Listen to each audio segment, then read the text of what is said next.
Had to make a quick pit stop here at this rest area. She's feeling very drowsy, and it's a sign of heat exhaustion. I'd rather stop every hour than to stop at the emergency room.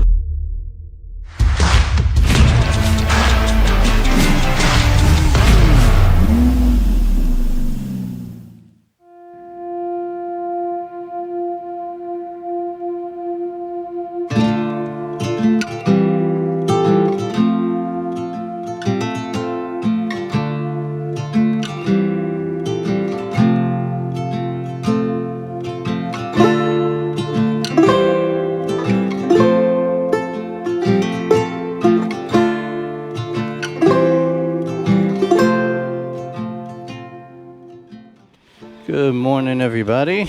Today is Friday, July 1st. Today's gonna be a cooling vest type of day. It's supposed to be 91 degrees. It's gonna be a warm one. The plan is we are headed towards Lancaster, Pennsylvania.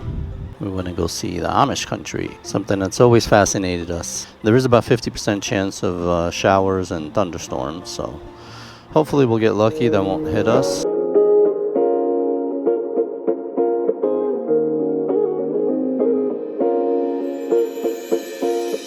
Alright, welcome back, folks.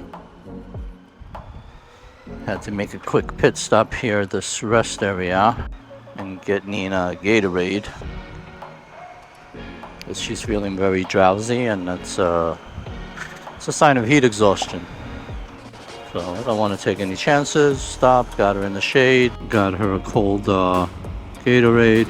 Can't play around with that because it is 93 degrees still. It's been that way for a couple hours now. You know, we got to take precautions. We're drinking a lot of water. Unfortunately, I drink more than her. I've warned her about this, but she says when I drink a lot, I pee a lot. So I don't want to stop every half hour, and delay everything. I told her, listen, I'd rather stop every hour than to stop for a day or two at the emergency room, God forbid. You know, heat exhaustion can sneak up on you easily. You know, we do have the cooling vests, and they are helping. It's not hydrating your body or anything like that. So you gotta keep your eye open and watch for the signs. So we're gonna crank up the music again and pack on the miles.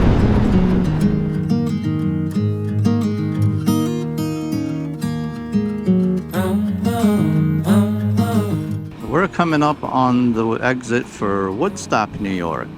Anybody as old as me remembers Woodstock. It's a historical place, historical event. Some great music came out of there. I've been acting like a wild man, sleeping like a child. So luminous and vibrant, I'm always in bloom for you. Always in bloom for you. Alright, so we are back in New Jersey. So yes, we will say it again. Welcome to New Jersey. When we were back in the rest area trying to cool off, Nina was expressing some concerns regarding the schedule. We do have to be back by Monday night, work Tuesday. No, she was saying, I don't know if we're gonna make it back in time. I don't want to have to do 600-700 mile days. I'm taking her as sort of a vacation. This is her vacation.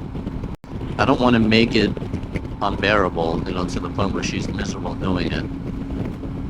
So I've thought about it, said maybe we should skip Pennsylvania, skip Lancaster and the whole Amish Country, and just keep heading south. On the other hand, it kind of sucks. You're already here, you're 2 hours away. The other thing that kind of pushes that decision to kind of skip Pennsylvania is tomorrow's supposed to be 91 degrees there and rainy. It's like, how much are you going to be able to see if it's raining? How much are you going to enjoy it if it's raining? So I say we go for it, and hopefully the weather will hold up. We'll have a couple hours in the morning, ride around and see the place, and then we'll get out before the rain comes.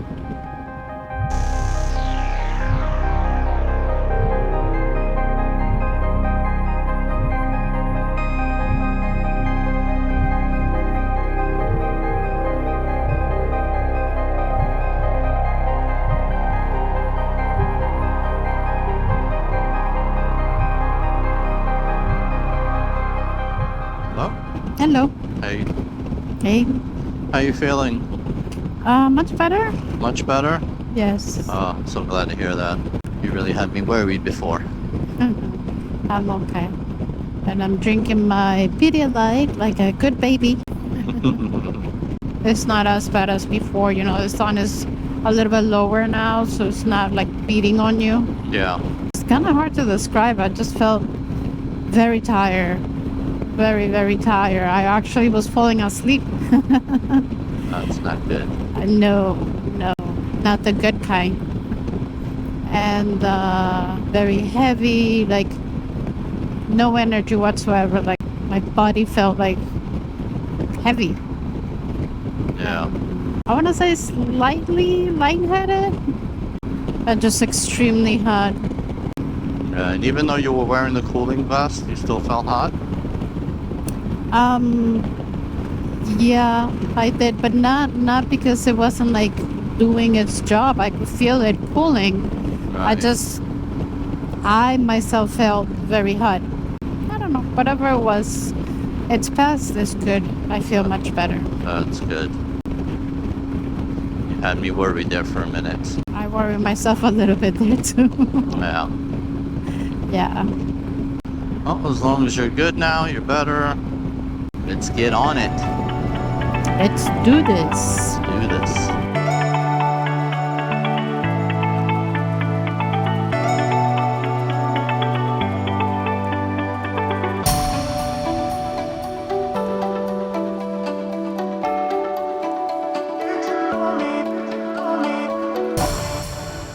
Good morning and welcome back to the channel. Today we are in Lancaster, Pennsylvania. We got here pretty late last night. Luckily the weather held up. We didn't hit any rain. We got here shortly after dark, which was also surprising because it was almost 9:30 and it was still a little bit of daylight out. Which is a good thing because most of the roads that we were going down had zero street lights. It's just your headlights, so you better have good headlights. So I was glad that we didn't have to ride too long through little backcountry roads with no lights and deer and everything else out here. Nina's feeling much better after that scare we had yesterday. So let's hope we have enough time to explore a little bit and see some interesting things and show you a little bit of Lancaster.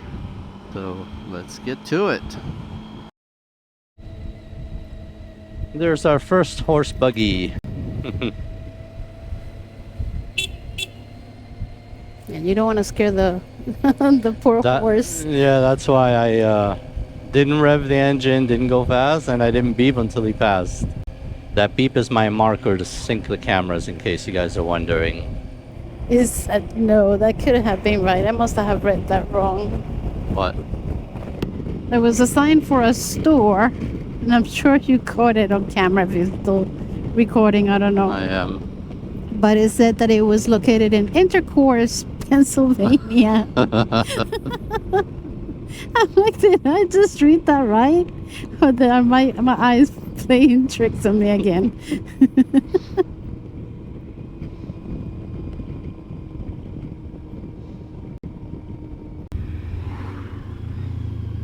Oh, and this is the furniture that I was telling you about. Do you want to stop and look around? No, we can't get anything. Let's go have a look around.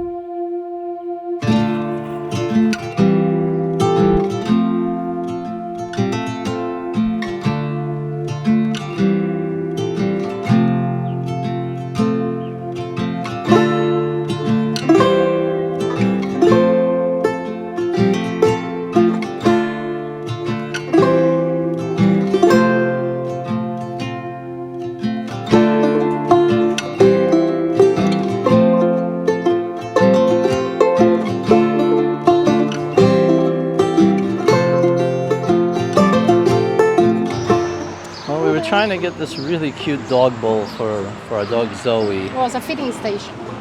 It's a feeding station, yeah, it's not just a bowl. I should clarify. But unfortunately, it's more to ship it than it is for the unit itself. The unit is about $29 and they wanted $40 just to ship it. So that's just, it doesn't make sense. It's a shame, she would have loved it. Oh well, let's see what else we can find.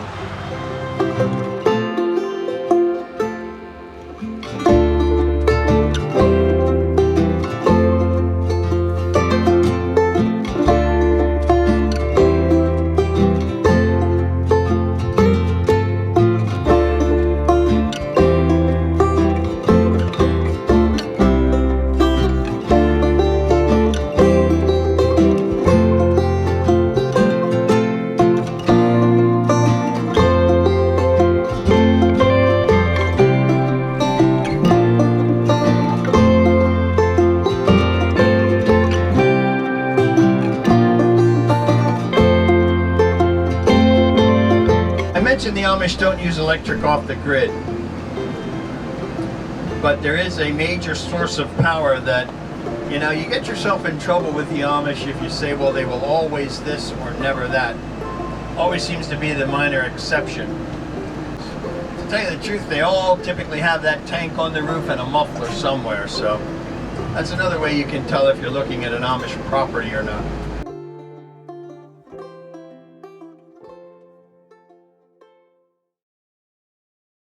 Okay, so we were told this place has amazing pretzels, and we both love pretzels. So we're gonna try it out. We got some fresh squeezed lemonade also. Pretty popular. Look at this line. You're good. You're good. All right, so let's go see what the verdict is on the pretzels. How is it? How is it? Pretty good.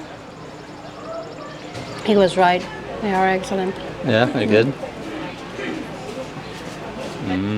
Look at all these goodies.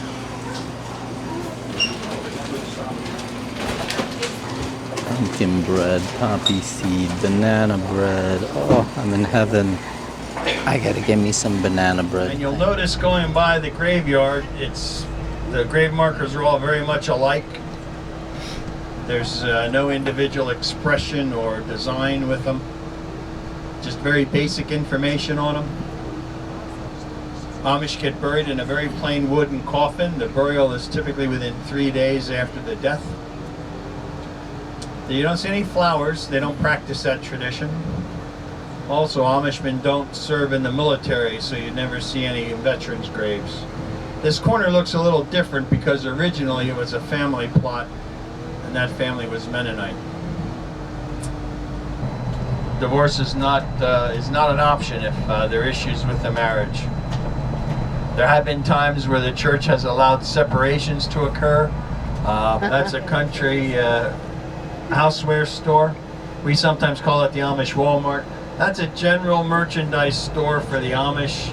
You can pretty much buy anything in there. Amish weddings are big affairs.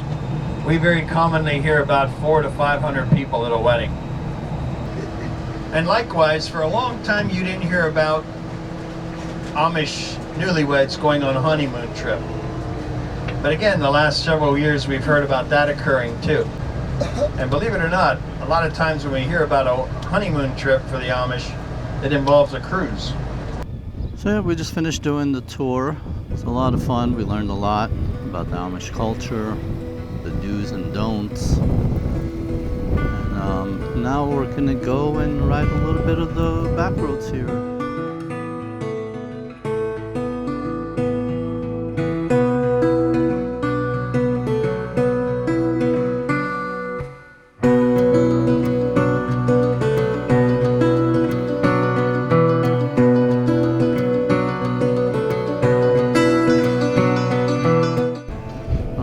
He told me about the railroad. He said this is a railroad from the 1800s and it still runs today. Wow. You can see it. It's very old.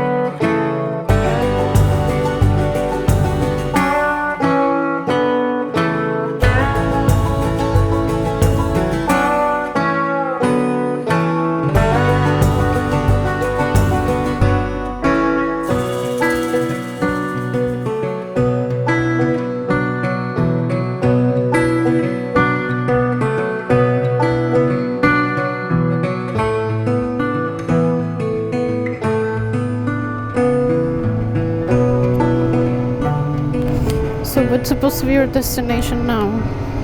Well, we gotta make a decision if we're going to east towards Virginia Beach or west towards West Virginia. Remember we said we were gonna check the weather? Virginia Beach is 5 hours of riding from here.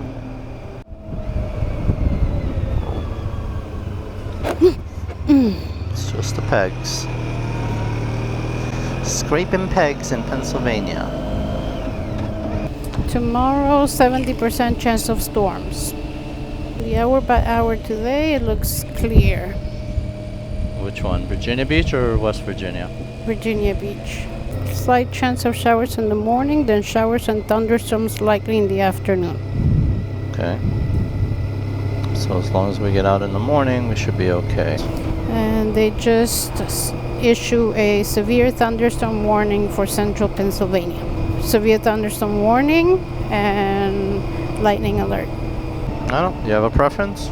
West Virginia or I think Virginia Beach? Virginia Beach. Virginia Beach? Okay.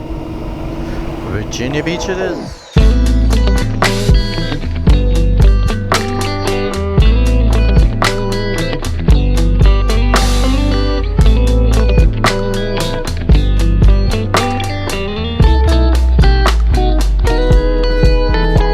Alright, welcome back everybody. We are currently in Maryland, trying to make our way down to Virginia. Don't want to jinx it, but we've gotten lucky with the rain. Seems like we've missed it, at least thus far. Right now we are on 301. Yes, 301 South.